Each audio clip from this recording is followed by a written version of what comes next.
Everyone, today we're going to talk about TensorFlow 2x. This means it's a TensorFlow 2 version. Then what is actually a TensorFlow? At first, let me give you the introduction of TensorFlow. TensorFlow, from the human brain to the digital world, the world of machine learning is vast and fascinating. Today, we are diving deep into one of its champions. That is what we call TensorFlow. AI in action. You have seen AI in action from voice assistant to game champions. But have you ever wondered what powers these innovations? Meet TensorFlow, the brainchild of Google, a framework that's revolutionizing the way we approach machine learning. Simple analogy. Imagine our brain, it's made up of neurons that pass messages. In the digital world, TensorFlow helps create virtual neurons, letting computers learn from data, from recognizing images to predicting stock prices. TensorFlow applications are vast. It has been used everywhere. Then why is TensorFlow better in comparison to other frameworks? Is there any other frameworks who will perform same as TensorFlow? The answer is yes. The other frameworks are like PyTorch, Keras. And out of them, TensorFlow is very popular because of its scalability. It can handle big projects, and its flexibility lets developers customize to their heart's content. The second thing is deployment community strength. One of TensorFlow's strength is its community, large community. A global network of developers and enthusiasts constantly push its boundaries, making it better every day. Deployment capabilities. Whether you are deploying on a phone, a personal computer, or a cloud server, TensorFlow got you covered everywhere. Deep dive into frameworks. Now, you might ask, why not use other frameworks? Like I talked earlier, yeah, there is the existence of PyTorch, Keras. The question is, PyTorch, for instance, is loved for its dynamic computation graph, and it is built by Facebook. Keras simplifies neural network building, but TensorFlow, it is a combination of both worlds, offering dynamic as well as static graph capabilities. And it even integrates seamlessly with Keras. That's why it's highly popular.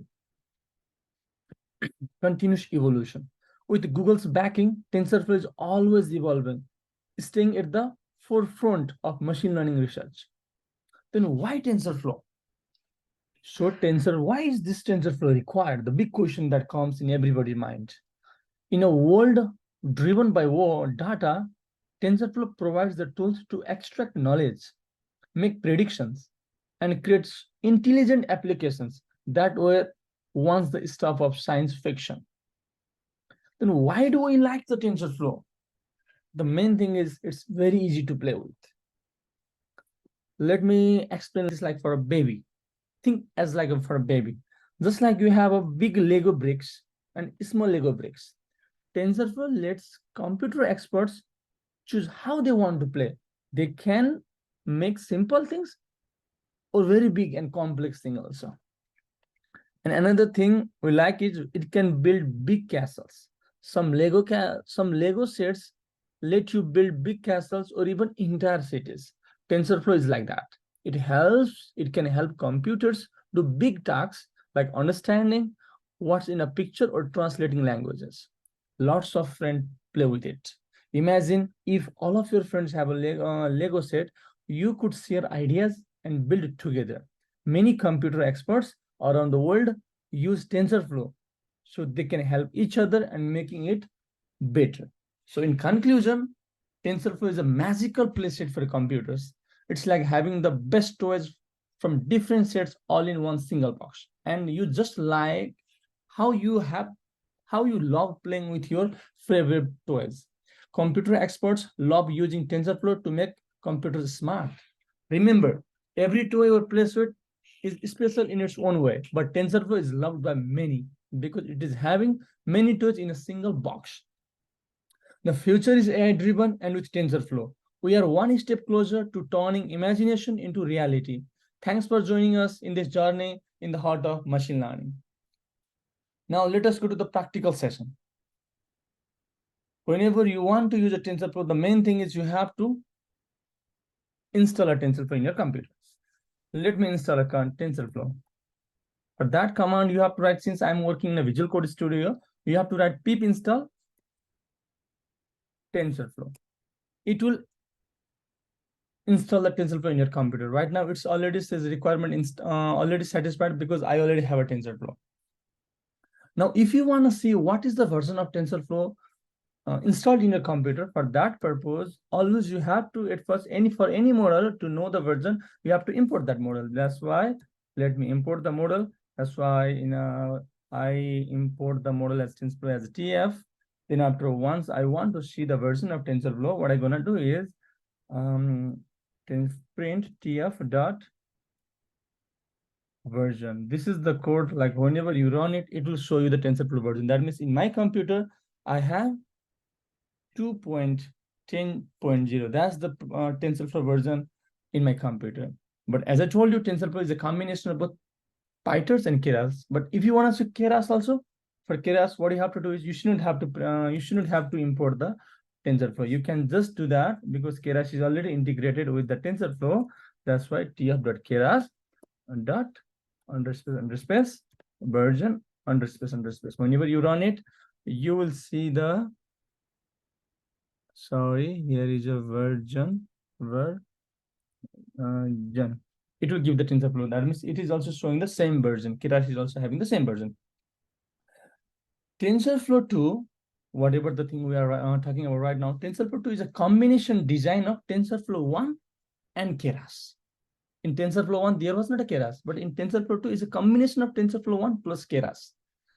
Considering user feedback and framework development over the last 4 years, it largely solves the above problems and will become the future machine learning platform. It is loved by everyone. Now, what is the main core ideas behind TensorFlow then? The coding is more Pythogenic so that users can get the results immediately like they are programming in NumPy. Using Keras as a high-level API for deep learning, making TensorFlow easy to use and efficient. And there is one more thing I have to talk about. That is what we call eager execution. Eager execution is default in TensorFlow 2. But if you want to see whether there is a presence of eager execution or not, what you can do is you can just do, as I told you, eager execution is by default there. But if you want to see whether it is present or not, what you can do is tf dot executing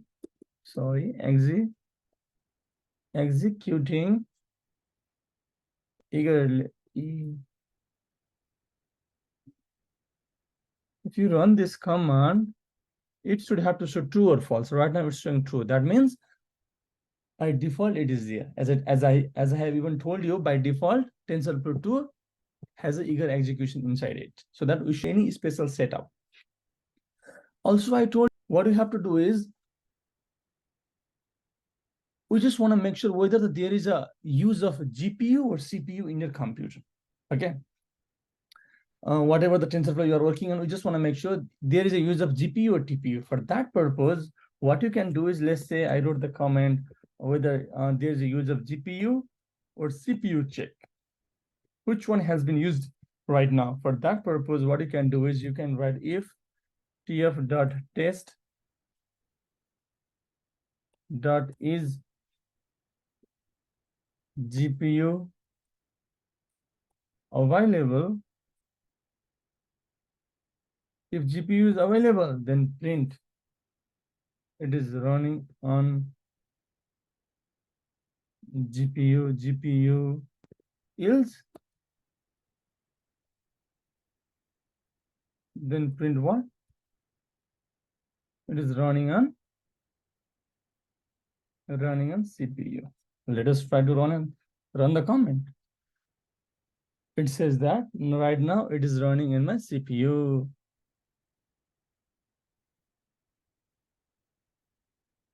Right now it is running in my CPU. Because I think the GPU is not available in my computer because right now I'm working in my local computer. But if you want, here also it suggested the command like tf config. Let's try to see that command. What does it does? tf.config dot list under space physical devices.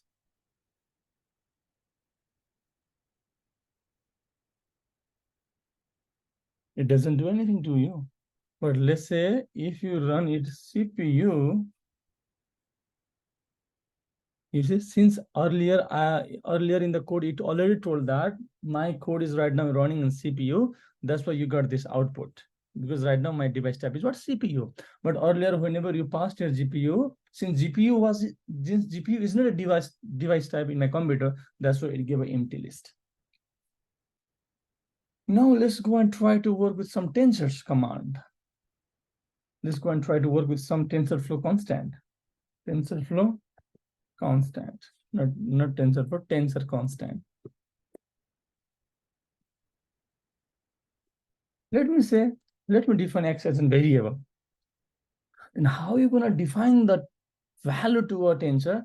For that, let's assume that x is a tensor for right now. What you can use a concept called constant. Let's say if you passed any number called 40, let's say if I pass 40, and if you want to just see the x now, how does the x looks like? Just whenever I print it, what does it says? The x is what? Tensor. And the shape is here what? This no shape. This means what? It has a 0 dimension, it means. And what is the data type of this number 40? This is the integer 32 number. And the numpy is equal to 40 means what? The value of x variable is a 40. That's what it means. But let's say if you want to see what is the value here, but whenever I print the x, it already give number equal to 40. But if you just want to see the value of that x, what you can do is you can just pass the, that it will just return the 40. So that whatever the whether x is a tensor or not, the dimension, d type, it will just eradicate. It will just neglect all of that, and it will just show me the value.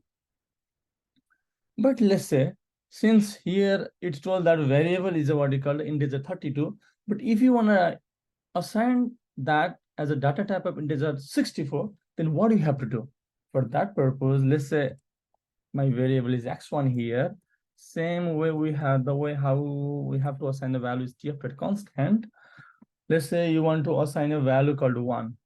Any value, it's upon you. But let's say you can assign the same value as 40.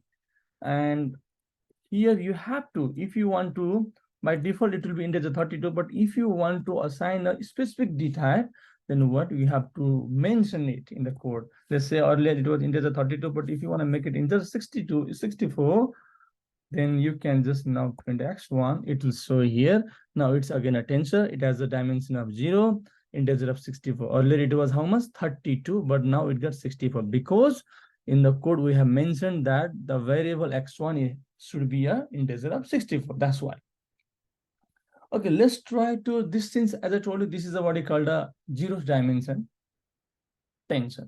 Let us go and try to work a little bit higher level.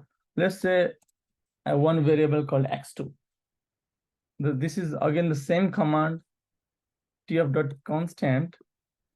tf.constant is the code you're gonna follow it.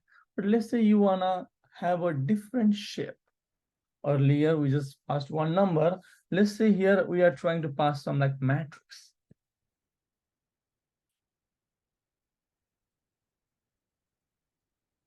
Now if you wanna print x2, you see how does it looks like? It's a tensor again, but what is the shape of this one? It means shape is 2, 2 means what? It has a 2 row, 2 columns, and each variable is of integer 32 d type, and numpy means again what? Numpy is a variable value. The value is what? It will be in a 2 cross 2 array. That's what it will be. But if you want to see just an array, what are you gonna do? Again, same thing as I told you. If you just want to see, you have to write x2 dot numpy. It will just show you the value, whatever the variable inside the bracket after the numpy. Since after the numpy we just got all of this, that's what it prints here. But if you want, let's say for example, you just want to see the shape only. For that, what are you gonna do? X2 is the same. And for that, let's say if you want to print the shape of variable x2, print the shape of x2, what are you gonna do for that is x2 is the variable dot, just write shape. it will give the shape for you. That is what 2 cross 2. It means there is 2 rows, 2 columns. That's what it means. Now let us go and try to do a little bit better. Let's go and try to use some method. Let's use method. Let's try to use some method to generate, okay, to generate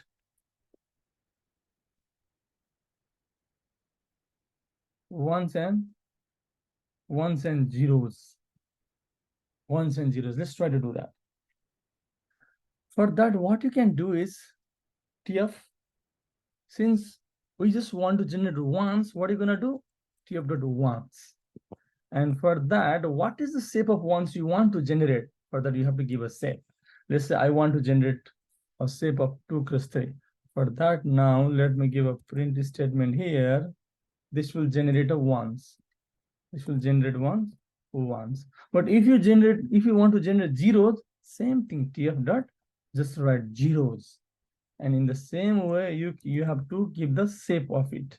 Let's say what's the shape of the zero you want. Let's say I want to have the same thing, 2 plus 3. Then it will generate what we call the zeros.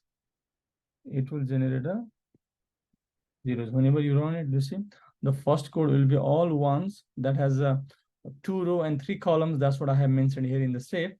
And all of the numbers are a float of 32. The second one is again what? It's again a tensor with the 2 rows, 3 columns, and all of the values are 0. And the data type of each of the value is a float of 32. That's what it gives. Now, let us go and try to do some mathematical computations. Let's try to add 2 tensors. Let us go and try to add 2 tensors. Right now, we can add these 2 tensors also, but I haven't assigned the value. For that, I need to assign a value. Let's say I have variable called x1. Let's add the tensors. But main thing you have to know is whenever you want to add the tensors, main thing is they need to have the same shape. Otherwise, you cannot do that. That's why whenever the tensors you are performing an addition, they must have to have a same shape. Let's say there's x1 is a variable. TF dot constant, that's the way of assigning the value. Let's say you assigned 2, 3, 3, 4. And we know that as per earlier, this is what you call 2 rows, 2 columns type of tensor. And the shape of this one is 2 cross 2. Let's say another x2 variable is there. The same way I have to assign a constant. Let's say this time it got 1, 4, 1, 4.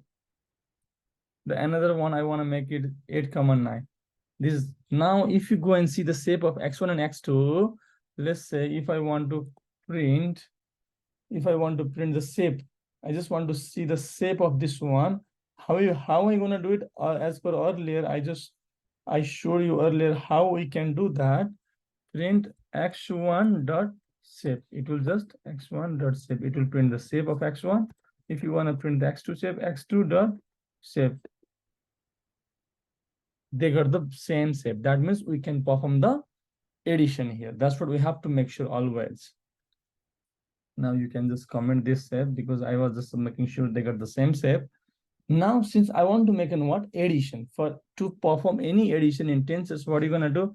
Let's say my result, my sum.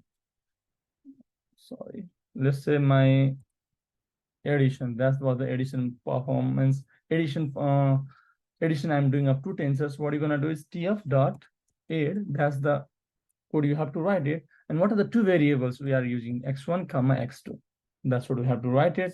Then after you can just print our result is what? Addition. And you got the answer 3, 7, 11, 13. You can also make sure 2 getting sum of the 1, it becomes 3. 3 summing up with 4, it becomes 7. 3 plus 8, it becomes 11. 4 plus 9, it becomes 13. And it again, the output again got the same shape as of the either of the tensors. And again, the data type of the output is what? Integer 32. That's what we have defined 2 constants, 2 variables, and we have added the value. We have added those 2 variables and we got a result. That was the result of adding our tensors. Let us try to work on now random constant. Let us try to work on something called a random constant. For random constant, what we're gonna do is, let's say TensorFlow as a TF dot random dot, whenever I write here normal, whatever the output I'm getting, it will, the value will have a normal distribution. Let's say I want to have a shape of 2 comma 2, 2 comma 2, and let's say whatever the value I have, mean is 0. Okay, the standard deviation I want to have is a 1.0. Then what gonna happen is it will generate a random numbers. It will generate a random numbers which follows a normal distribution where the mean will be 0 and standard deviation is within a range of 1. And we already mentioned here what is the shape of the output we want to have, 2 cross 2. That's what here it is, 2 cross 2 same. And all the values here are of data type of float 32. That's what it happens. Right now here I'm just having a random numbers with a normal distribution. But let's say if you want to have a random number, let's say right now I'm having a random number with what? This is a normal distribution random number. But let's say if I want to have a random number with a normal, with a, what you call a uniform distribution. Okay, let's try to get that. Simple concept, same thing. TF dot random dot instead of normal, now you have to write what you call uniform. I hope you guys know the knowledge of random distribution, uniform distribution. I hope you guys know that knowledge. Anyway, now same thing you can apply here, 2 cross 2. Then what's the minimum, because what's the minimum value you want to assign here? That's what min val means. This I want to have a 0. What's the max value you want to assign is, max value you can assign as a 5. Let's say for example. And what's the data type you want to have it here? You can assign that data type, d type assigned as, let's say I want to have as into the 32, into the 32. That means now it will show me the output. That means now here I got the output of array of 2 cross 2 where the values is within the range of 0 to 5 and all of the numbers are integer of 32. In normal distribution, it is also known as what you call a Gaussian distribution. Uniform distribution means what? Within there will be a equiprobable.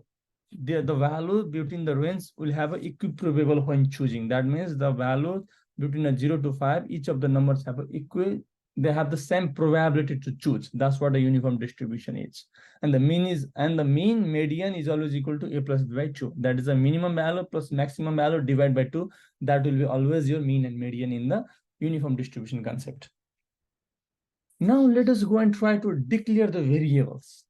Right now we just talked about how we did some constants, how we just added them, how we summed them up, how we how did we handle this random number, generating the random number that follows the normal distribution, uniform distribution. That's what we did.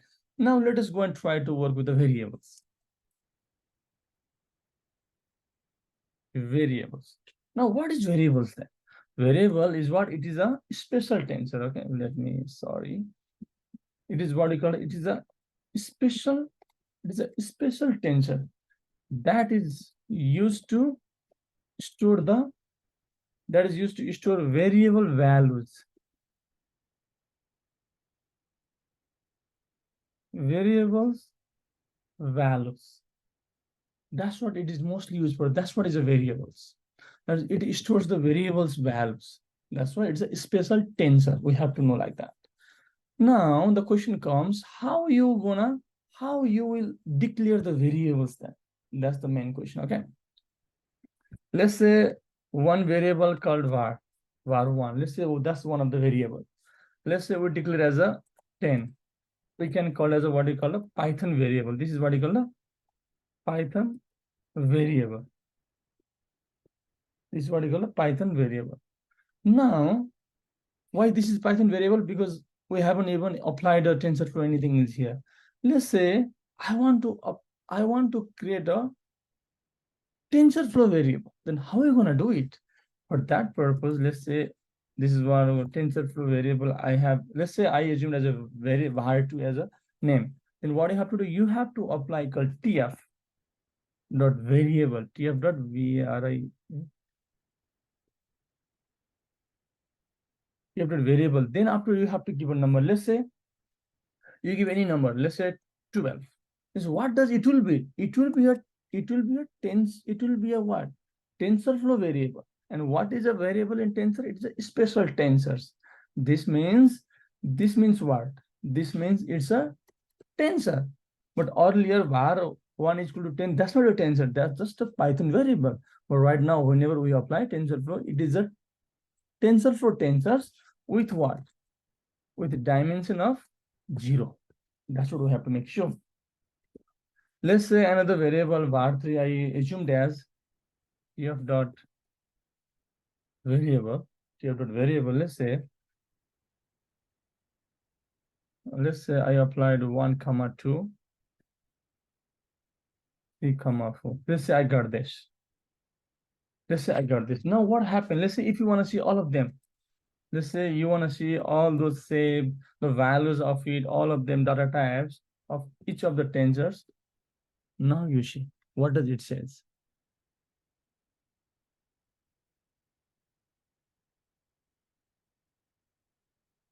This first value means what?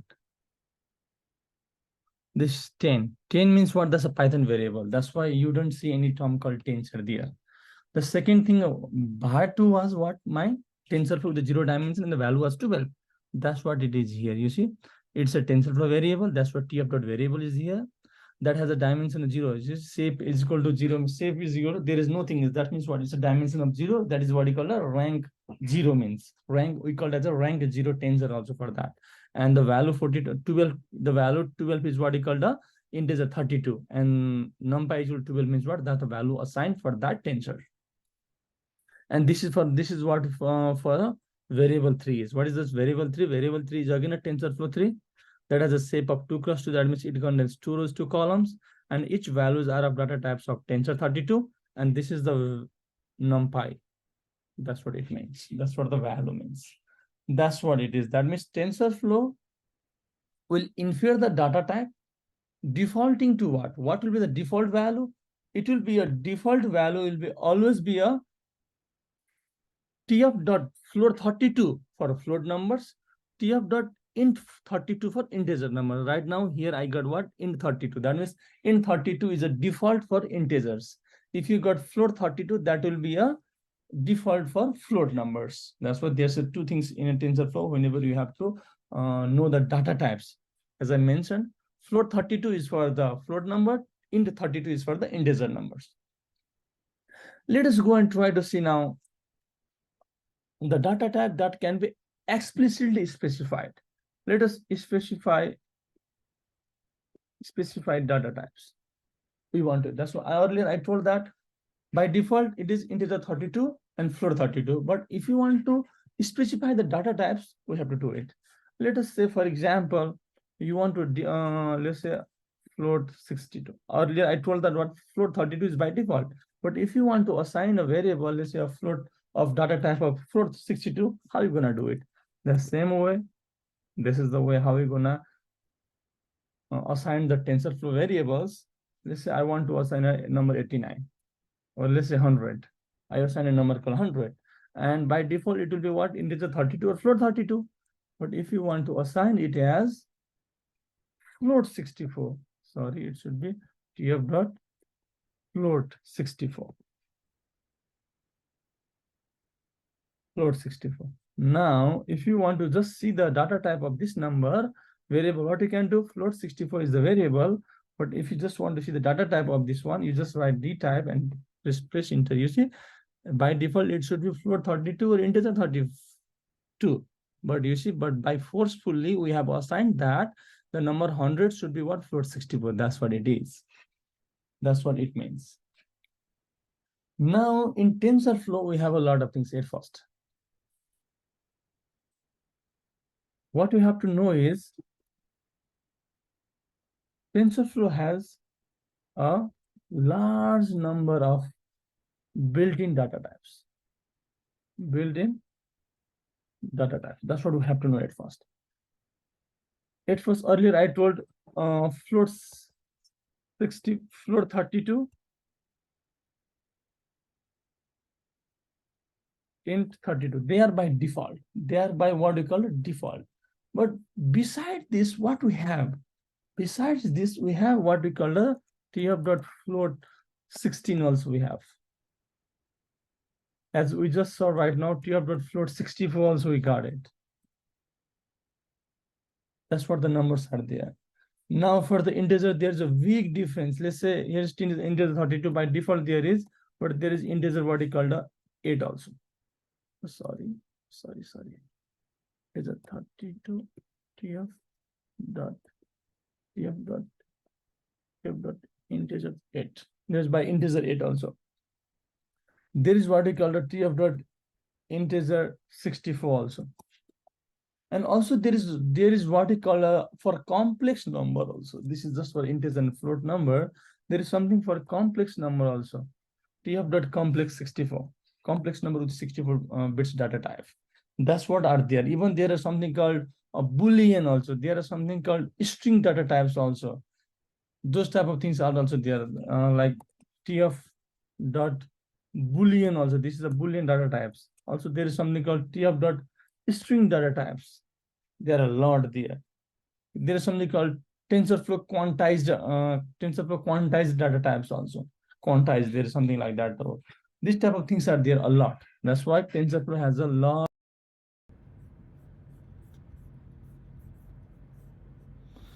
Now this time let's go to reassign it. Now how can we reassign a variable in TensorFlow? Always we will use something called var.assign. This is the function we always use in TensorFlow to assign the variable. Let's say for example right now I want to assign something else. Let's say var assign var reassign. Let's say var assign is a function, that's why I cannot use it. Var reassign is equal to what I'm gonna do, tf dot, that's the variable. Always you have to make sure whenever you want to make sure a TensorFlow variable. Now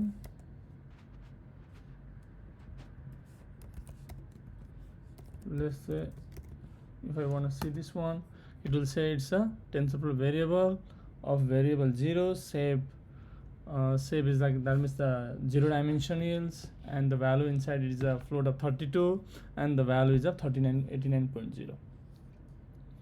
But right now the value in var reassign is how much? 89. But instead of 81.9, let's say you want to assign a different number for that variable, then at that time you have to use that knowledge called assign. That means let's say my variable is what? Variable var reassign. Yeah, var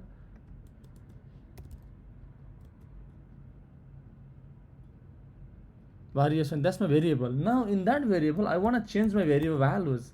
Earlier it was 89, now I want to have a different value. At that time I use a function called assign. Let's say I want to have a value called a 10.0. Now what I'm gonna do, now let's go and see that my variable, let's say var reassign, it should have to have a 10. You see, it should have to have a 10 because I just assigned a new value using a function called assign.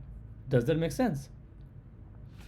Now let's go and try to see different things. Let's say earlier we got to know how we can have a normal variable, normal random variable. Let us go and try to have this concept. Initial value is equal to tf, what was the function? Tf dot random dot normal. That's what we have to keep it. And what's the shape of output you want to have it? Let's say I want to have a 2x2 matrix. Okay, and let's say I assigned it to a variable called a. You can give any number, that doesn't matter. BRI variable.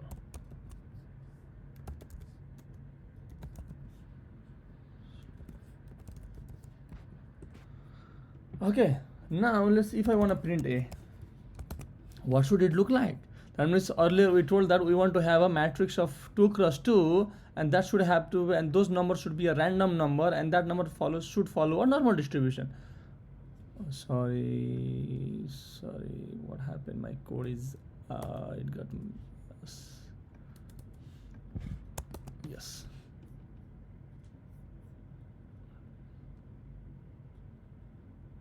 Oh, my mistake. It should be tf dot random dot normal. Sorry, random dot normal.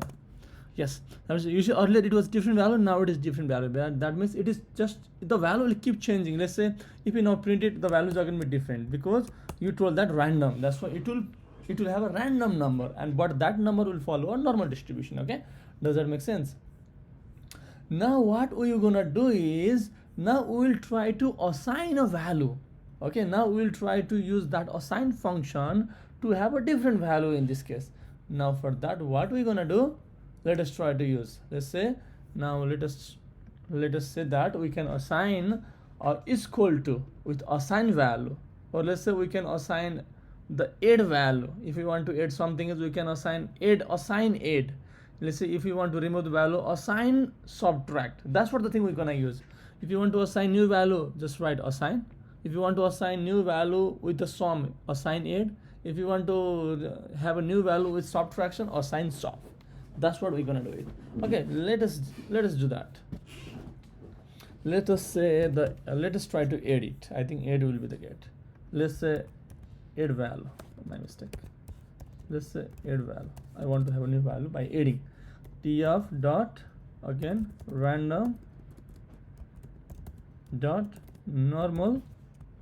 Let's say I want to have a shape of, it's going to again 2 cross 2 because it's always easy to perform 2 cross 2 matrix. Let's say I assigned a value. Okay, go to that variable a, assign. As I told you, if you want to assign a new value by adding, you have to write assign add. Then what is our TensorFlow? We just got it, TensorFlow add. Let me create here one markdown. Here let me write it something like, we can let me show, we can use assign add value with what, with we can use something called plus is equal to, and assign sub value with what, with symbol is equal to, with symbol as like there is plus, here should be now minus is equal to. That's the thing we are now to apply it. Okay, I assigned what, assign add in the variable called a. I did a assign add and passes the TensorFlow called add value here. Does that make sense? And this a is coming from where? A is coming from here. Here a is coming up because this is the tensor. Yeah, this is the tensor we just printed a. That's the tensor a. Now in that tensor I'm just assigning another like I created here add value 1. Then after I just get the what, I just assign 8. Using the assign 8, I'm just adding both of them. Now let's say, let's go. Now for I in range 2, there is the loop between 0 to 1. The loop goes through twice and the value of I will be 0 and 1. Let's say there is another loop for j in range 2. That's why, since we have a 2 cross 2 matrix, to go through each element we have to have a 2 for loop. That's what I'm doing here. Now I want to have a different value. Let's say I got a, yeah, I got a there. In that, here in the a, I'm assigning the add using the I'm using assign add for this add value for this what you call or TensorFlow a. Now what I'm doing is, in a shorten, let's say in a matrix A, I will get a matrix A. In a matrix A, go to the ith row, jth column. I want to insert the value there as what? Take a new value. This is how it's gonna work. This is the way it will just insert a new value in the ith index or jth column of I. This is the code. As here I'm doing what? I'm creating a new tensor called add value. Earlier I had a tensor of a. Then after what I use assign add. I use assign add here. I use assign add for the tensor called a and add value. Now if I want to assert a different value, let's say if you want to assert a different value for a certain ith array and jth column, you have to write this code. Sorry, I missed here, double is equal to. It should be double is equal to. It should be double is equal to. That means insert at the ith row and jth column. Then you go to the new value plus I have to have what? Added value.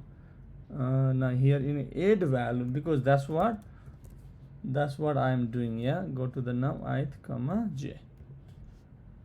Now that's what happening, because now what I'm doing is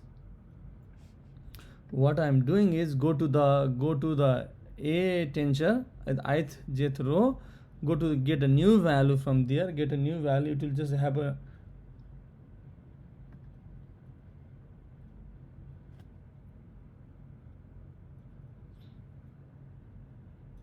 sorry, did you assign the new value here? No, I haven't assigned a new value here because I have just added value here.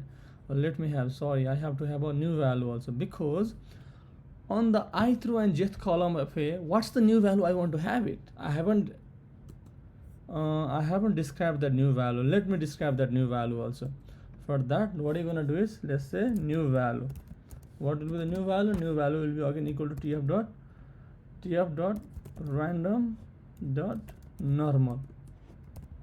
Your random dot normal. You can have it should have to be the same side. Now it looks good. That means now you got a new value that has a new value as a tensor, and you got another a value as a tensor, another a value as a tensor. What you're gonna do is in the tensor of a, you use a function called add value to assign a new function in the a. Oh my god. Now this looks good, because I have now created a tensor new value. Now I have a add value. That's what I'm using here for ith row and jth column of a new value, for ith row and jth column of the add value. Now this value will get asserted in what?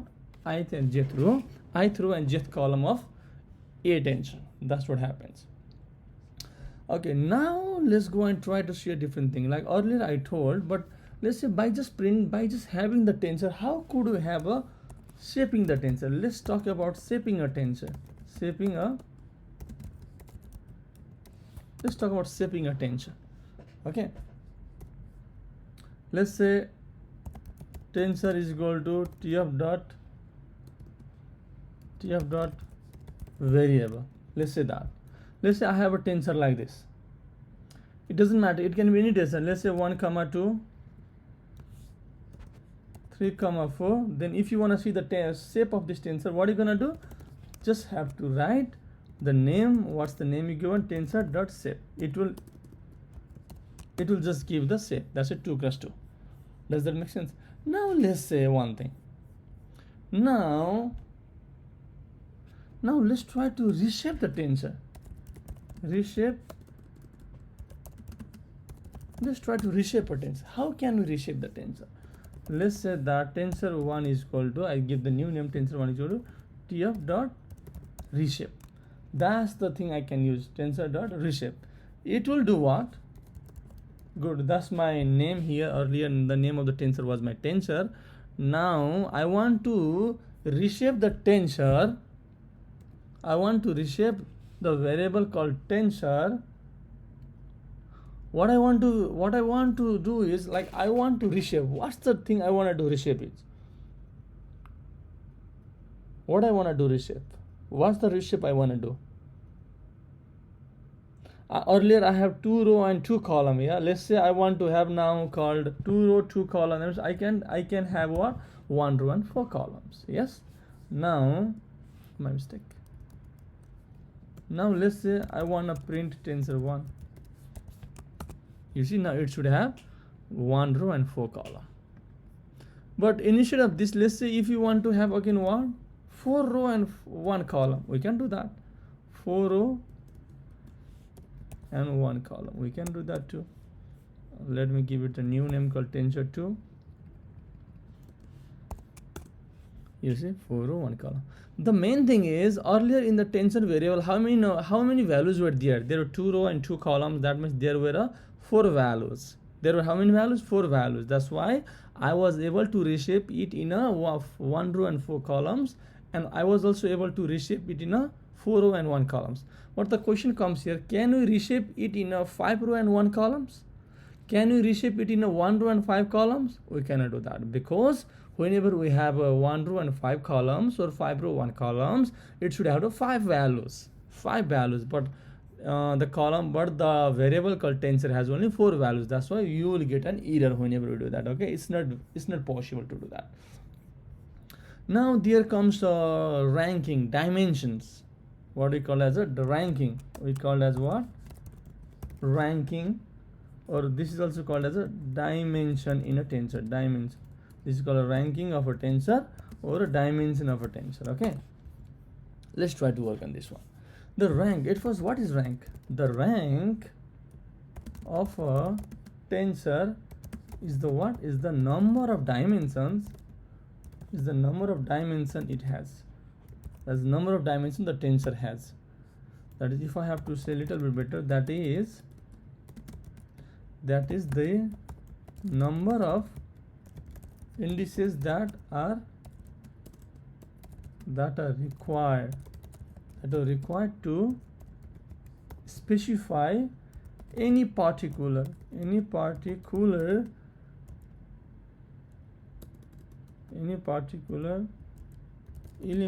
of that tensor.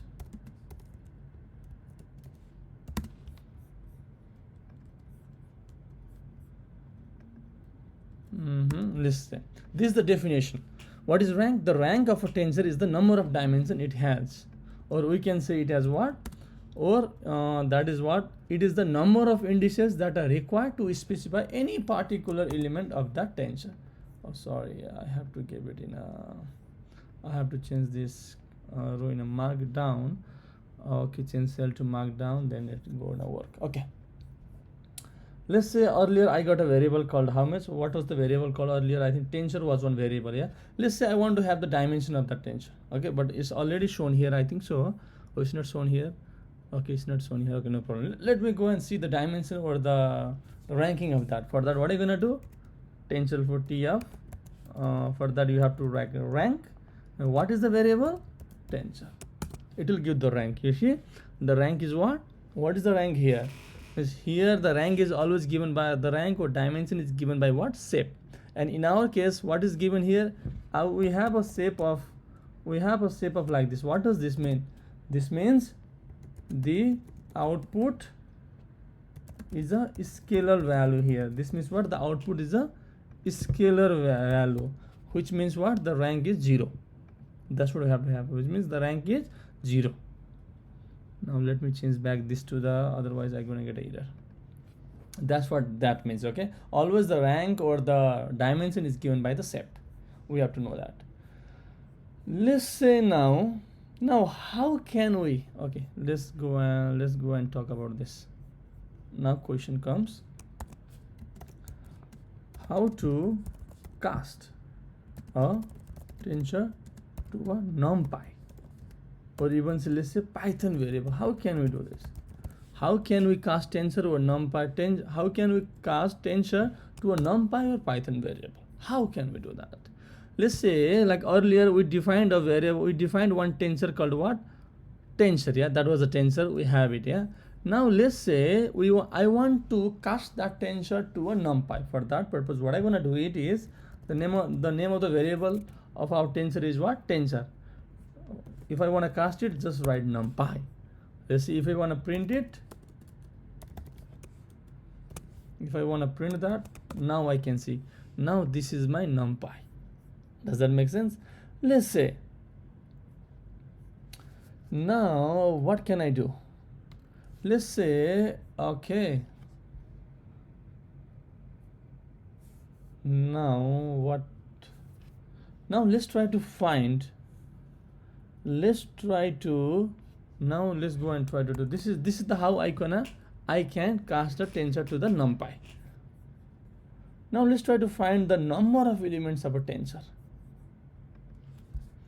Find number of, whenever I say number of elements, what this means? Size. Okay, this means what? Size of a tensor. How to find the number of elements, or how to find the size of tensor? Let's do that. Let's say earlier my variable was tensor. Right now I want to have a tensor size.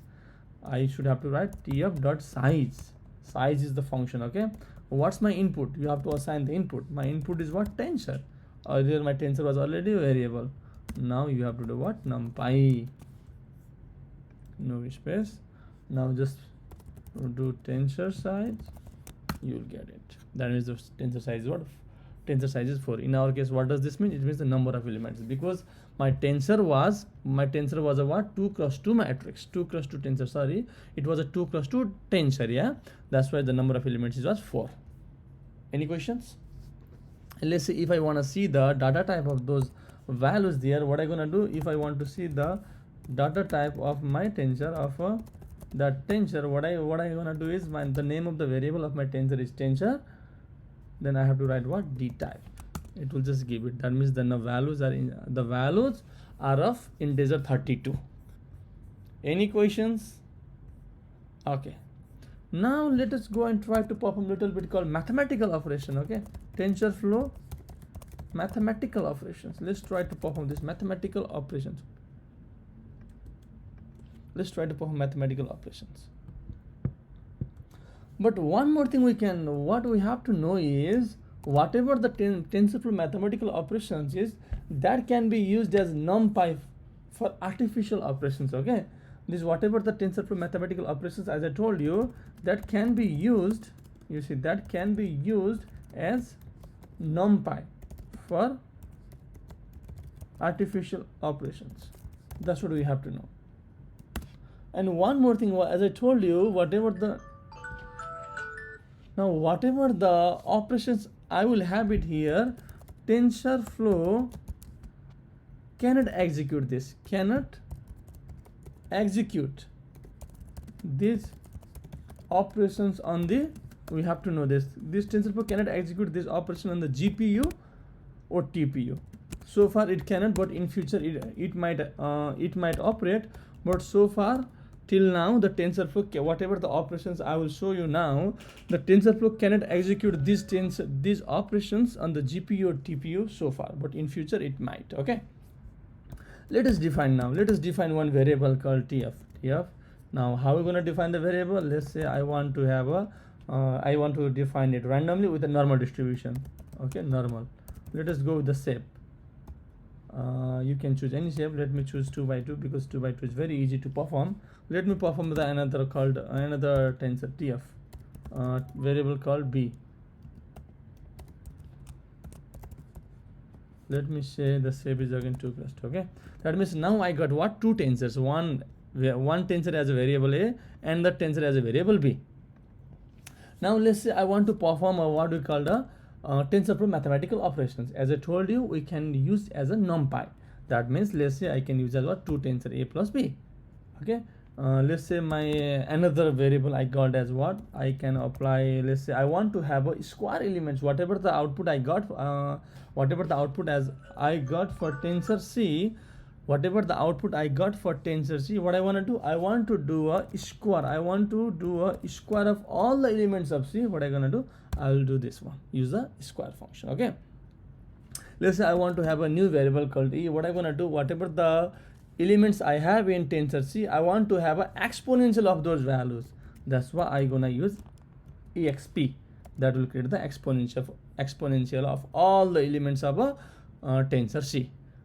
Does that make sense? Let's say now I want to print all of them. Let's say I want to print a. I just want to see what will be the output of that one. Let's say I want to print, oh my mistake, I want to have another element called b, c, d, e. Let me change it. Let's say this is for b, this is for c, this is for d, this is for e. Now let's print it. You see, this is the first a tensor with a 2 cross 2. This is a b tensor with 2 cross 2. This is a c tensor. That is a summation of what? A and b. That's what I have mentioned here. That's what here I have mentioned. C is a tensor of a and b, and this is a tensor called d. And what is d? D is a square of each of the elements of c. That means now if you have a calculator, if you just square this element, you will get this value. If you just keep squaring 1.535 on other numbers, you will gonna get 2.35. That's what it means. I'm using, since here I'm using what? Square. That means what? It will do the square of each of the elements of C. That means the variable is what? Doing the exponential on each element of C. That's what it is happening here. It will perform the exponential on each elements of tensor C. Does that make sense? Okay, that's good.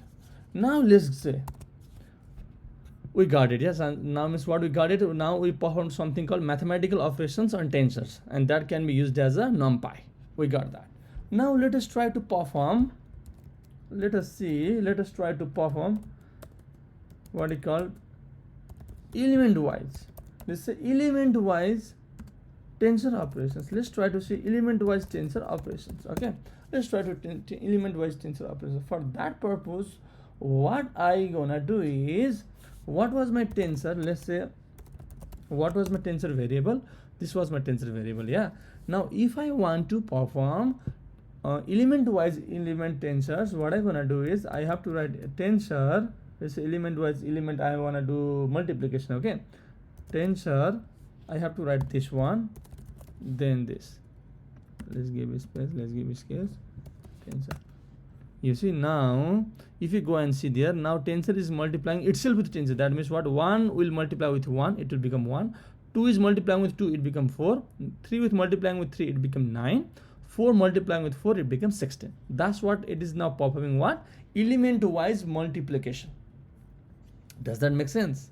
That's what happening here. Okay, now let's go and try to have a new concept called broadcasting.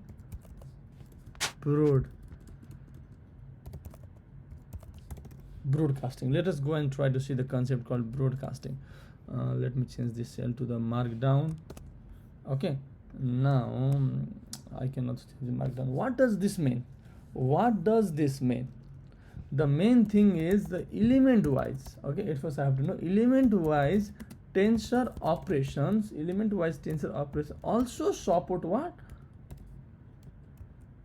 Broadcasting. We have to know that element wise tensor operations also support broadcasting in the same way. We have to know that. What does that mean? In the same way that numpy array does. That element wise tensor operations support broadcasting in the same way that tensor operations that numpy arrays do. Okay, now now let us change it to markdown again. I forgot it to do earlier. Where is that thing called change to markdown? Sorry, I didn't get it. Okay, I think it's already marked down. Yeah, I think yes, it was already marked down. Okay, that means now I can, that means element wise tensor operations also support broadcasting. Okay, now let us do a simplest example. Let's say simplest example is what? Let us do multiplying a tensor with some scalar. Let us try to do this. As I told you, as I told you, the operation will be similar as the numpy array do. Okay, that means let us try to multiply a tensor with a, let's say, scale. Let's say I already created tensor 1, tensor 2. Let me have tensor 3. Earlier my variable, one of my variable was tensor. Yeah, let me multiply its scalar by, let's say, 2.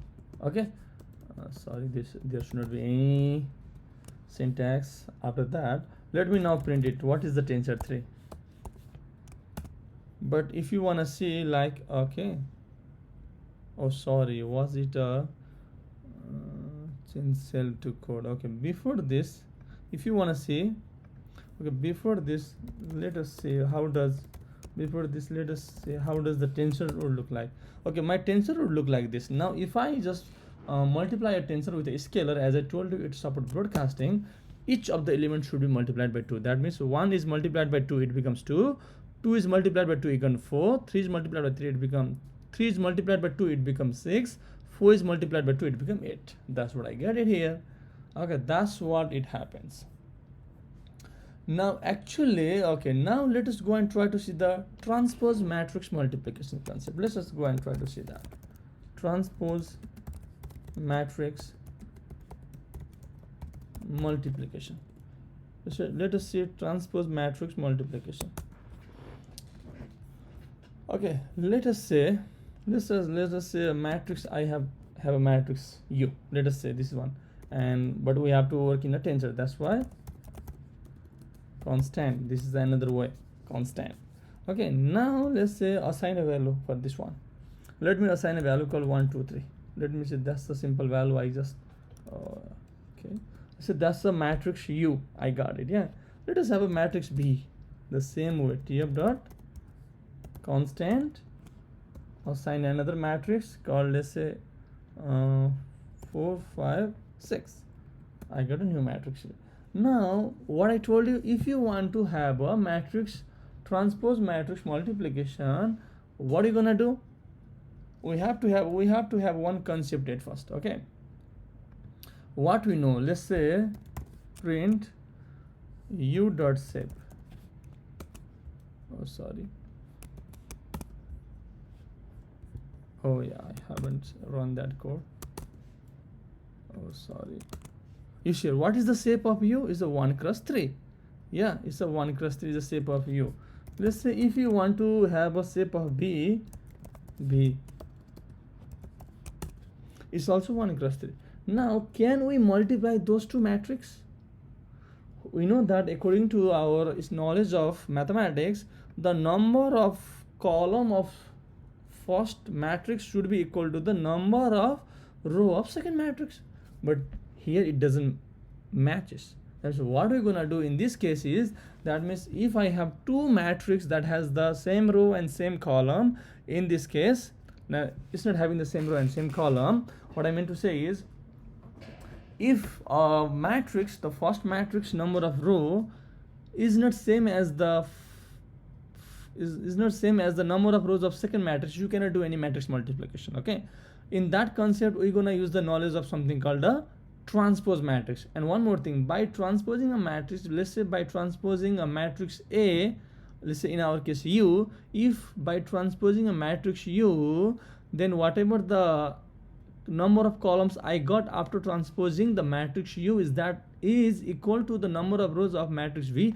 then I can do a matrix multiplication. Does that make sense?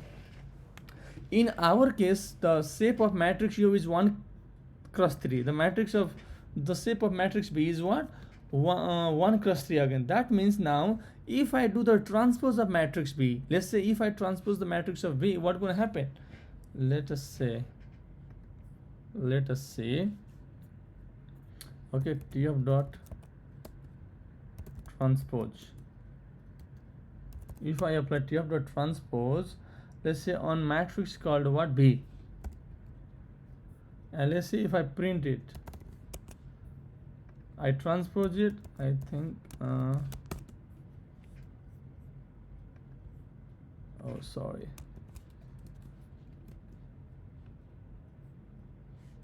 what is going on here? Is a B dot, oh my mistake, here should be TF.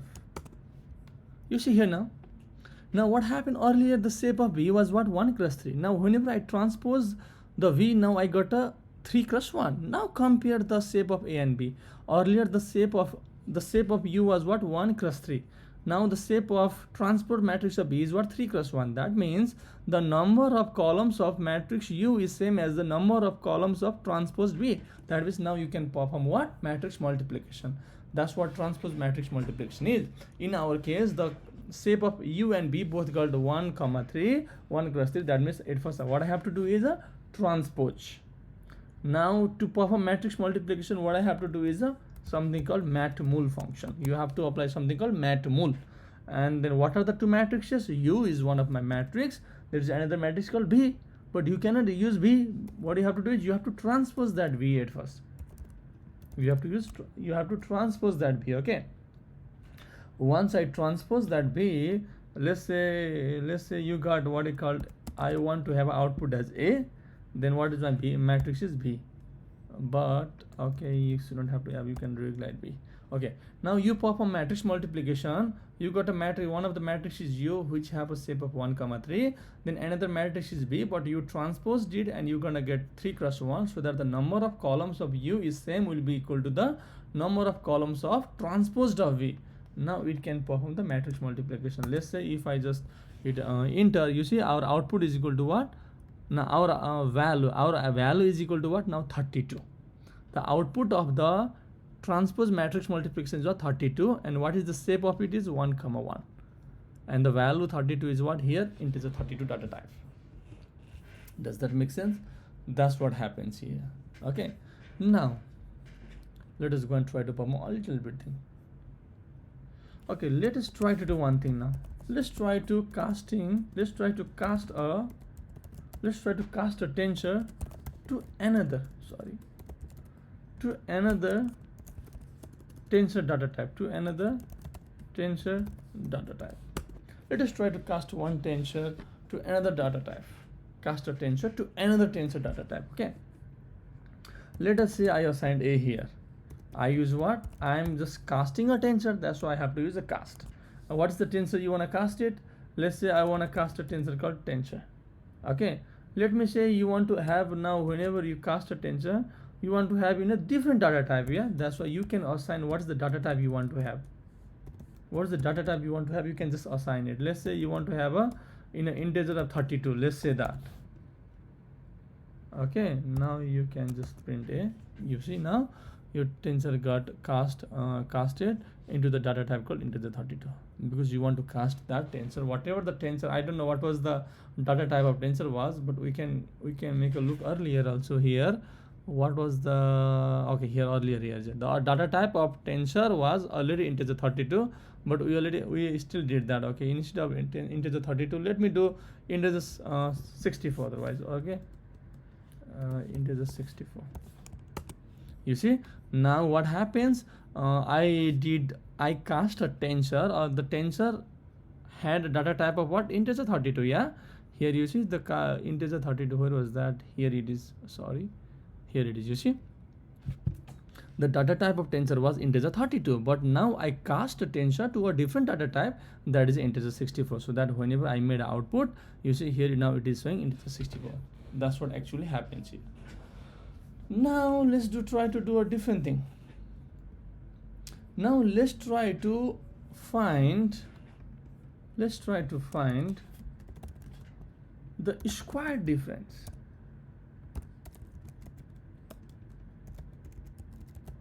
Now let's try to find the square difference between two tensors. Okay, now let's try to find the square difference between two tensors. Okay, let's say there's one variable called var1. Okay, let me have a value called 1 2 3 4 5. Okay, let's say there is 5 values there. Let's say another variable value 2. Let's say it has a value called 2. Doesn't matter, any value. Let's say I got another variable called 3. What do you want to perform? You want to have a square difference between two tensors. Does that make sense? You want to have a square difference between two tensors. For that, what you're gonna do is tf dot math dot, you want to apply what? Square difference. That's what you have to apply. The square difference. What are the two variables you want to have it? var1 comma var2. Then you can just print var3. Now if you want to know what does square difference between the two tensor means, then for that purpose let me show you one thing.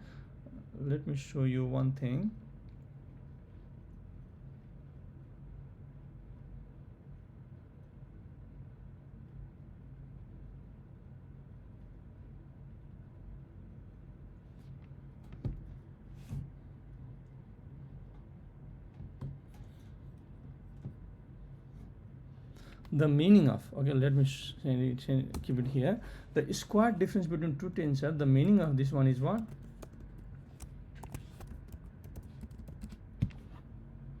The meaning of this one is what? It will perform what? It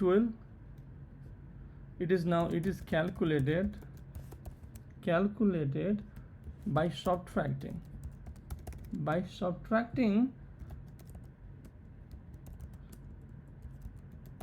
corresponding elements of the tensors and then squaring the result.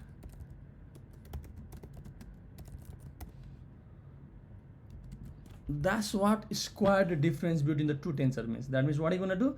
At first it will calculate subtracting, it will calculate by subtracting corresponding elements, whatever the corresponding elements, it will just subtract each of them. Then after whatever the output you got it, you will just square the result, squaring the result. That's what you're gonna perform. Let's say you got here 2, that means 2 minus 1, you're gonna have 1 minus 2, 2 minus 2, 3 minus 2, 4 minus 2, and 5 minus 2. Then at last you're doing the squaring the result. That's what actually squared difference between the two tensors means. Okay, let us go and try to have another concept.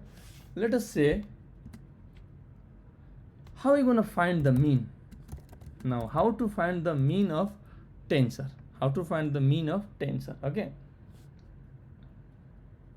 Now, to find the mean of tensor, what we gonna do? How can we find the mean? To find the mean, we always do what? We find mean using what? We find mean, we use a method. What's the method we use? Is TF dot reduce mean. This is the method we're gonna use to find the mean in a tensor. Now one more thing, this is actually equivalent to, like, how are we gonna find the mean in NumPy? In NumPy, if NumPy has been imported as NP, then we can find a mean as NP mean. That's how we find the mean in NumPy. Same thing, whatever the this TF dot reduce mean, this is same as NP dot mean, except what?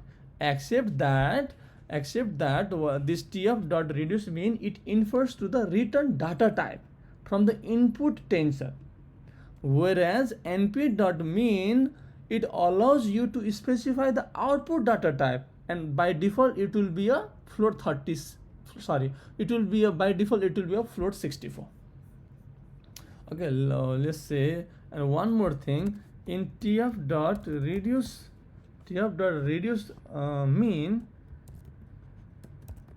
mean, you can have something called input tensor. Okay, well, you can pass some tensor here as an input tensor. Then you can pass axis also. That's what I mean here. Earlier I told you it infers to the return data type. Axis here.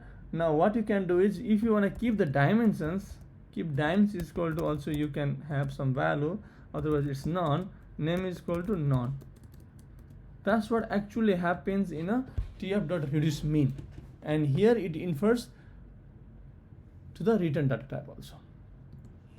Okay, now let us go and try to perform this then. Okay, let's define a constant. Let's say I define a constant. Okay, let's say I define a constant as number.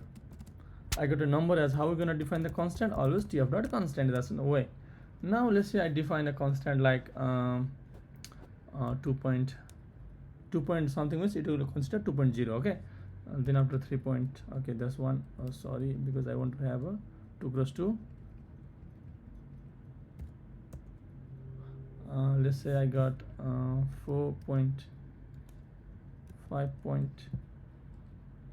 I have to close bracket. Okay, this is how I got the number. This is how I define a constant. Let's say now I want to find out a mean across the axis. Let's say I want to find the mean across the all axis. Whenever I want to find the mean across all axis means what? Here by default you can have axis equal to none. Whenever I want to have a mean across the axis, you see by default you can use the axis is equal to none. Yeah, because here I told you what are the different inputs that goes to the reduce dot mean. Input tensors, axis, keep dimensions, and name.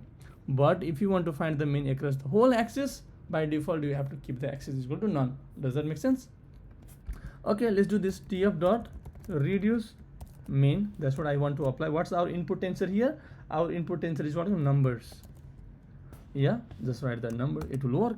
But let's say, as I told you here, input tensor, there was a name called input tensor. What are you gonna do? You can also write like this also. You can also like input tensor is equal like this. This will also work. This is the both idea, it will work. You will get the same answer. You see, now our output is what? 3.5. It's a float of 32. But as I told you earlier, by default Now that was for numpy, but this is for what am I working with, for TensorFlow. Now shape is what? It's a scalar value. That's what happens. Now since here what I performed the mean across the whole axis. Yeah, let us say if I want to perform the mean let's say across what I call a columns only, that is I want to reduce the rows. It means, okay, whenever I say I want to find the mean across column is what I want to reduce the rows. How are we gonna do that? Let us try to perform it now.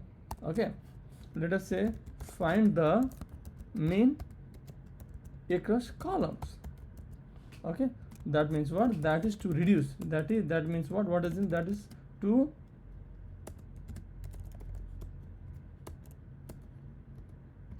reduce the rows. It means with this, that's the concept of here. Now how are you gonna perform it? Since column is what? Always columns means axis is equal to 0. That's what we have to put it here. Okay, tf dot reduce mean. Earlier we put the axis is equal to none, yeah, because we want to find the mean across the whole axis. But now if we want to find the mean across columns, let's say my input tensor is equal to what? At first my input tensor is equal to, my input tensor is number, yeah, but now you want to find across columns only. Whenever I say column only, you have to write axis is equal to 1, so that it will find the mean across the column only. It will find the mean across the column only. Okay, now if I want to print it, you will get the value 3 4. Now here comes a question, how it is performing these tasks. Okay, one thing I want to show you is here, whenever let me say here, whenever we are finding the mean across all axes, and whatever the input tensor value was, input tensor was a number, and it was a 2 cross 2 columns, 2 cross 2 matrix, with the first row as 2 3 and the second row as a 4 5. Yeah, what is actually happening there? Let me show you. The actually happening is, since you are finding the mean across all axes, it will just sum up all the values, that is 2 point plus 3 point plus 4 point plus 5 point. That's what the 4 numbers were. Yeah, how many numbers were there? There are 4 numbers. Whenever you want to find the mean across whole axis, it will sum them. What's the number? How many numbers were there? 4 divided by 4. That will be the output was here 3.5. That means 5 plus 3 is 8, 8 plus 2 is 10, 10 plus 4 is 14, 14 divided by 4, you're gonna get 3.5. That's how you will get here output as 3. That how you get the output here 3.5. Does that make sense? Okay, but now here, whenever we are performing the mean across the columns, how it is performing then? The question comes, how it is performing? This means it is performing in a different way. Let's say here, whenever we have a number here, let me say I want to print the number. Okay, let me say I want to print number. You see how it is number here.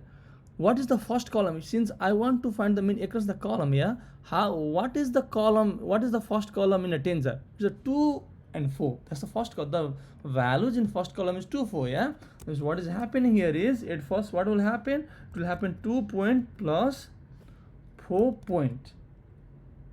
There are 2 numbers, and these 2 numbers sum as now divided by 2.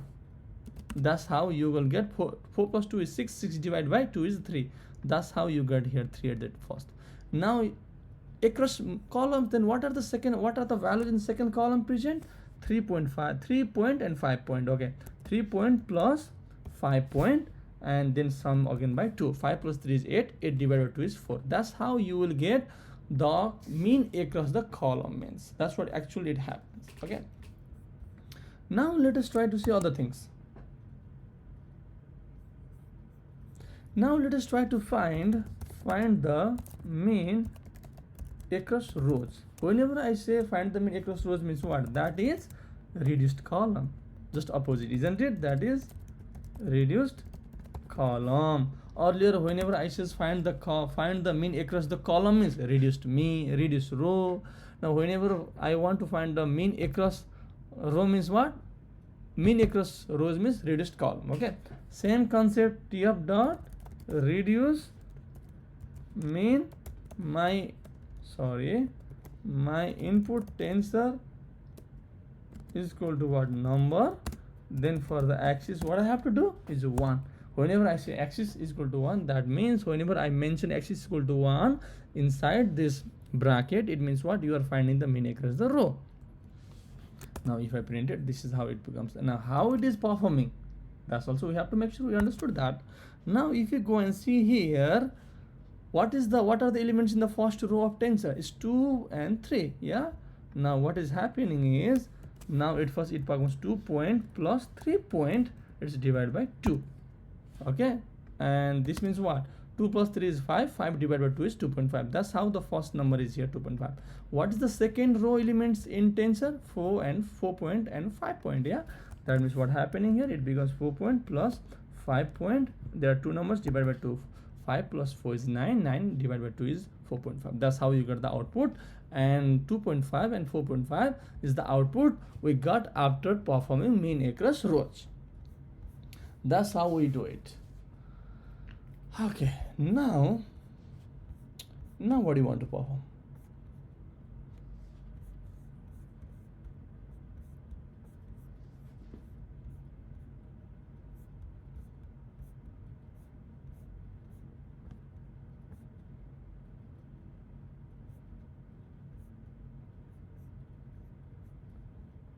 Okay, let's try to have like, we talked about mathematical operation, we talked about casting, we talked about finding mean, we talked about creating a tensors, changing the data type. We did that. Now let us try to use called TensorFlow function. Use tf dot function. Let's try to use this concept now. What does this mean at first? Let us try to understand. Tf dot function is what? Is a function that will take what? Python function. Okay, that will take what? Python function, and it will return a what? TensorFlow. Sorry, to return what? It will return a TensorFlow graph. That's what tf dot function means. It means it is a function that will take TensorFlow function, but it will return a TensorFlow graph. That means, and what is the advantage? Let's say the advantage of this is what? This is that graphs can apply, graphs can apply optimizations and exploit parallelism in the Python function. In the Python function. Now this whatever this tf dot function is, this is a new to TensorFlow 2x version. It was not there in a TensorFlow 1 version. It is only present in a tf dot. It is new to the TensorFlow version. Okay, and the main thing you have to understand is it will take a Python function, but it will return what? It will return a TensorFlow graph. That's the thing we have to understand for this one. Okay, now let us try to perform some tasks here on this. Okay, what is this swing here? Okay, let us try to work on this one. Now another thing we have to know is, how does its code look like? That means, let's say the signature of this one. Okay, what's the signature of this one? It will look like is tf dot, the input parameter for this one will be, it will take a function at first which will be equal to none. You can pass it, and another will be what? It will be a input signature. It will be signature, input signature. Again, it's a none. Okay, not like this none. The n should be capital, and it should be what? Another should be autograph. Sorry, it should be a autograph. Autograph is equal to true. You should have to have a true there. Then another should be what? Experimental. Sorry, my mistake. Experimental autograph options. It should be experimental autograph options is equal to true. Those are by default. Func none, input signature none, autograph true, experimental autograph options true. That was the signature for tf dot function is. Okay, let us see now. Let us define a function. Okay, let us define a function. Let me say I defined a function called f. okay, let me give a little bit name. Let's say func. Let's say I define a function called func. Let's say it is taking a two parameters x and y. Okay, now what I want to do is I want to perform a reduce mean. Okay, I want to perform a reduce mean on the input tensor after having some multiplications on it. Okay, let us try to do that. What I want to do is, let's say I want to return let's say t of dot, it was I want to have a tensor. Yeah, let's say my input tensor. Okay, let's say my input tensor should look like what? Let's say my input tensor should look like t of dot multiply, as we already performed this task. Let's say there's my x value here, whatever the x I'm getting, doing the power with 2, and there's a 5, then adding the value as what? Y to the power of 2. Now let's say that's my task. Okay, now what I want to do is here I want to perform on this input tensor, I want to perform what? Reduce mean. Let's say this, and here I am not mentioning any axis. Means what? It is calculating the mean across all axis. It means, okay, let's say this is my function. Let's say my okay, let me say it's function of func1. Let me have another called func2. Func2 is equal to, let's say, t of dot constant, let's say my func1. That's how it will have a func2 also. Let me say my x is equal to what? T of dot constant. That's how I'm defining the constant here. Sorry, there should be only 1 0. Let's say I can have here it was, let's say I can have here is 4 dot, let's say -5 dot. Let me give this number. You can give any number, no worries. Let me give another constant called t of dot constant. Let me have it like what? 2 dot, and let me have like a 3 dot. That's how I have a 2 constant. Now what do you want to do? Let us perform some tasks now. Now here, what is happening here? I am defining function f1, func1. Yeah. Now from func1 I am defining what? Func2. That means what? This means what? f1 and m2 should return the same value, isn't it? That means func1 and func2 should return the same value. Should return the same value. But what happens? But func2 executes a TensorFlow graph. That's what the difference is. Okay, they have the same value, but what happens here is it will execute a TensorFlow graph. Now let's see, assert func1, func1. Let's say I gave x comma y, that's our input. I convert that to the numpy. Okay, sorry, there should be a bracket, numpy. Let's say my func2, again it has like, it should be have again the 2 parameters, then again numpy. Oh, sorry, should always go. What happened? Attempt to convert the value to a tensor. Okay, what is assert func1 x comma y numpy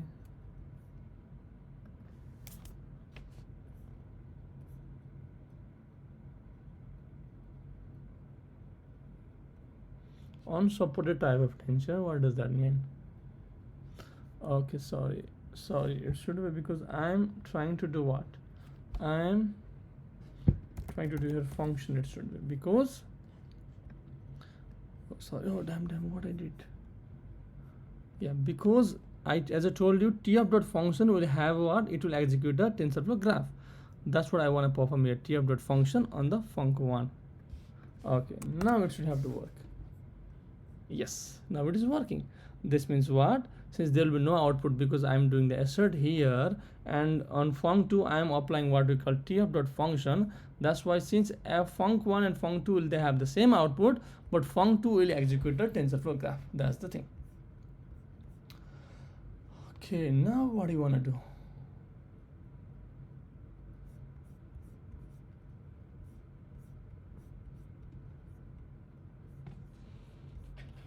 talk a little bit about the Keras model. Since this is the general overview of the TensorFlow 2x, now let us go and talk about Keras. Whenever I say Keras, I'm talking about what? Keras sequential model. Keras sequential model. What do we have to do? What do you have to know at first? That's the main thing. To build,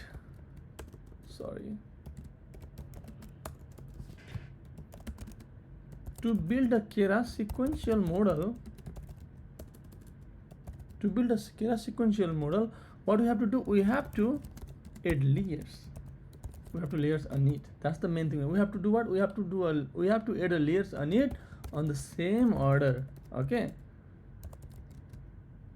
On the same order that you want to perform a computation,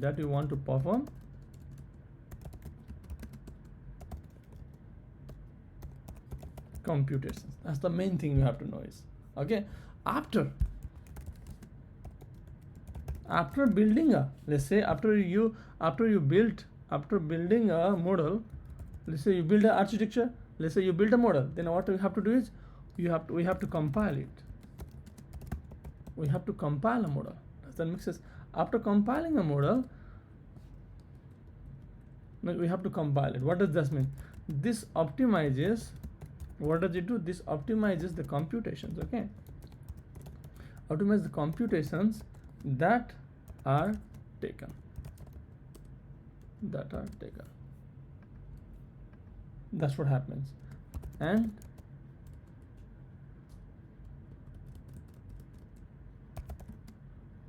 is where we should be allocate the optimizer and loss function that our model use. That's what actually we have to do after building the model. We have to compile it. That is where we optimize the computations and we allocate the optimizers as well as the loss function that our model want to have it. Okay. Then the next step is what from here? The next step should be to feed the model. This means what? Whenever I say feed the model, this means literally this is known as, what does this mean? This is known as training the model. When people say I'm feeding the model, means what? This means the training the model, and this is where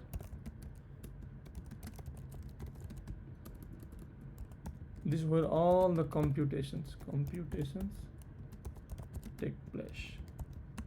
That's what we have to know. One more thing I forgot to tell. It is also, while fitting the model, it is also possible to present how you want to present the data. It is also possible to present the data to the model either in batches or all at once. This means what? Whenever you are training a model, that means whenever you are fitting the model, how you want to pass your data? Do you want to just divide your data set into different batches and that's how you want to train the model? Or you want to pass your whole data at once and you want to train the model? But I always prefer to divide the data into the different batches. And what's the batch size? Nobody knows. You have to find the best batch size. That depends on according to your data set. For that you can perform a cross validation, either 32, 64, 128, 256, 512. What is the best batch size? That depends upon your data set, but you can perform a cross validation to find the best data set and best data batch size for your data set. Now once you perform the training also, now next step is what? You can evaluate your model. You can evaluate the model to find what? You can evaluate the model by finding. You can evaluate the model by finding you can find loss, you can find accuracy and other confusion matrix also, like say other matrices. There are other matrices like precision, recall, F1 score, confusion matrix, classification report. There's a lot of things. That's what actually the sequential modeling task we have to perform. Okay, let us do one thing. Let us work on it. Let me perform a sequential modeling on the data set that is already present in the Keras. In Keras there is one data set called MNIST Dataset. Okay, MNIST Dataset. This is the data that is present already in the Keras preloaded dataset. This dataset is what? It is a dataset of what? Of hand-drawn numerals. It is a dataset about hand-drawn numerals, and here each on a what? 28 cross 28 pixels. That's what we have to know. That's what MNIST dataset is. Let us try to work on this one. Okay, let us load the data, MNIST data. Let's say that is already present in the TF.Keras data sets, because there are already some data sets already in Keras. That's what I'm just loading. It will just load the data. Once I load the data, you can perform other tasks, but I just want us to focus on the sequential modeling. That's why once I load the data, after making sure that there is already data cleaning, pre-processing steps has been already done, what I'm gonna do, I will train the data. I will split the data. Okay, but once I got the data from, like, say, once I get the data from the Keras, what I'm gonna do, I will load this MNIST.load. Once I load the data will have a different sections, and this section will be what? These sections will be my train X data. Sorry, my train X,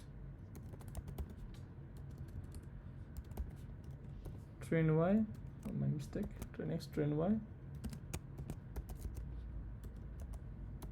test X,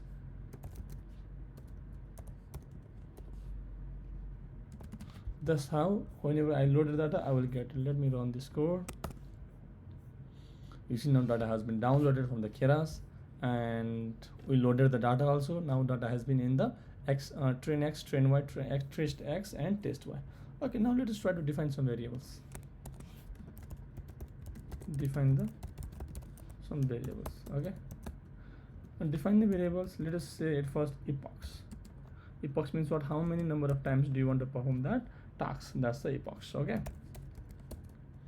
batch size, as I told you earlier, batch size is what? 32. It is by default. Okay, 32, as I want to have this number. Okay, don't want to give comma. 32 is what? 32 is the default size whenever you are fitting the model. Now what you want to do is, that's the variables, I defined it. Now I want to perform something else. Now I want to normalize the data set. I want to normalize the data points. Whenever I say I want to normalize the data point, means I have to normalize the X values. Okay, and X value means I want to normalize my train X also, I want to normalize the test X also. The big meaning of this one is it will make sure the data is within a same range. That's what I'm gonna do now. I will normalize the data points. That means I'm normalizing the X points. Now whenever I will normalize it, it will be what? It will be the float number in the range of what? 0 to 1. In the range it will be 0 to 1. Okay, and of the float what? Since it will be the float number, it will be the float 32 data type. Okay, also let us do one thing.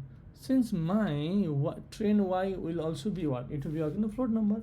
Let us try to cast the labels, that is a Y, to integer 64 as per required. Okay, we can do that. Let us do. Let's say cast the labels. Whenever I say labels means Y, my data point means X. Okay, that means cast the labels to what? Int 64. Okay, let's us do these two tasks now. Okay, at first let's normalize the data points. That is what my train x, my another is what test x. Yeah, these are my x points. What I gonna do? Earlier I show you how we can perform the casting. That means what, my train x is there, my train x is there. As I told you, we are working on MNIST dataset.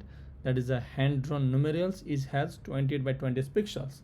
That means whenever I want to normalize it, and working in the image dataset, you want to normalize using what, 255. That's what the number is in.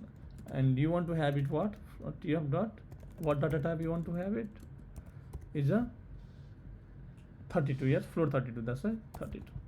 That's what you're gonna get for train x. But if you want to have, we want to perform for test x also, same concept. TF dot cast my what, test x. Okay, again you want to normalize it to 155.0, and the data type you want is TF dot float 32. That's how it will now normalize my x, that is data points, to the float number in the range of 0 to 1. Okay, same thing for train y, and same thing for train y and test y.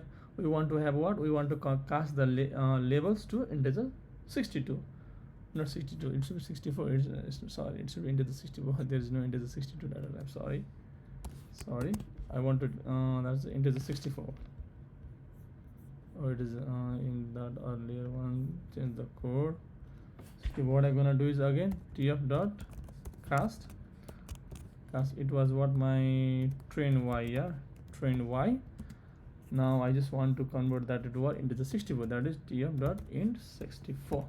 That will convert it. Same thing I have to do it. TF dot cast. It should be what, test 60. No, not sorry. Test y. TF dot int 64. Sorry, I'm writing 62, 64. It should have to work. Okay, now the another concept is not building architecture. As I told you, we have to build an architecture at first. That's what the step, as I told here, was. After building the after we are building architecture means we are building the model. That's where we have to make sure there is like we have to keep adding the layers, and whenever we are running it in the same way, it will perform the task. Okay, let's try to building the architecture. Building the architecture. Let me convert this to a markdown cell. Oh, my mistake. Okay, now MNIST, we can give any name, doesn't matter. This is just my model name I'm giving. Let's say my MNIST model. That is equal to Keras, TF dot Keras dot models dot sequential. Okay, that's a sequential layer is. Now what are the different layers you want to have it? Let's try to add that. TF dot Keras dot layers dot. At first I want to flatten my layers. Okay, at first I want to flatten my data set. Second thing I want to do it what, TF dot Keras dot layers dot. I want to have a dense layer. Whenever I say dense layer, I want to make sure it is having what, 512 units. Whenever I say 512 units means what, it has a 512 neurons. Okay, activation. What's the activation function you want to have it? TensorFlow dot and then dot relu, so that it will take a relu as my activation function. TF dot Keras dot layers dot dropout. I want to use a dropout as a 20%. This is dropout. Using dropout, make sure that it tries to avoid the model from overfitting. That's the main purpose I'm using the dropout here. TF dot Keras dot layers dot dense. And the dense, since my MNIST dataset has output of what, it's a multi-classification problem. There's a 10 different variable. That's why at the output layer I'm having a dense layer. At the output I'm having a dense layer of number of units 10. Okay, and since there are activation, since we are working on the multi-classification problem, our output activation should be what? Our output activation should be not sigmoid, it should be what? Softmax. Thus how my model architecture will be.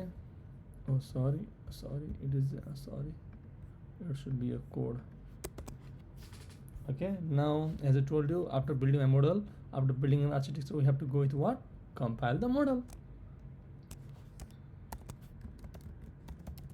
Compile the model. Sorry, let me change it to markdown. Oh, what happened, man? We compile the model. Now on compiling the model, as I told you, we have to make sure we define what? Optimizer here. We have to define the loss. Those things we have to define here. Okay, now let's say optimizer is equal to t of dot keras dot optimizers. Let me optimizers as a ODM. That's a very popular optimizer here, ODM. MNIST model, that's the same name, MNIST model. I want to compile my model here. MNIST model dot compile the model using my optimizer as what? Optimizer, my loss as what? Sparse. Since it's a multi-classification problem, we have to use sparse. If it was a binary, then we can use binary categorical, either not binary, sorry, we can use categorical entropy. Since it's a multi, we have to use sparse categorical entropy. Sparse categorical entropy.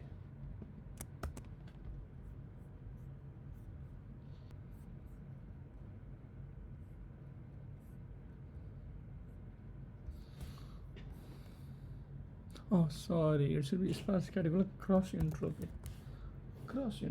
Sorry. Now it should have to run. Yes, now it's running. Now the model is running. I'm getting the different loss and accuracy for each epochs. As you can see, from running from epoch 1, I think my losses keep decreasing, as well as my accuracies keep increasing from 93% to 98.5%. That's good to know. Now once we compile the model, what's our next step is? We have to, once we are done with training the model, that is fitting a model, now our next step is what? Now we have to evaluate our model. Okay, now our next step is what? Evaluate it. Sorry, let's say this already. Evaluate the model. Under model evaluation, what are you gonna do? Under model evaluation, our model name is what? MNIST model. That's our model name. Evaluate. Whenever we want to evaluate on what? My test data. Test X, test Y. That's why now it will perform the evaluations. After evaluation, we got these two values. These two values means what? The first value is a loss. The second value is my accuracy. That means my accuracy on the test data set is what? 97.5. That is around 98%. This means what? Means the first value is a loss, that is around 0.07. That means 0.07, that's the value for loss. 97.5 is my accuracy data set.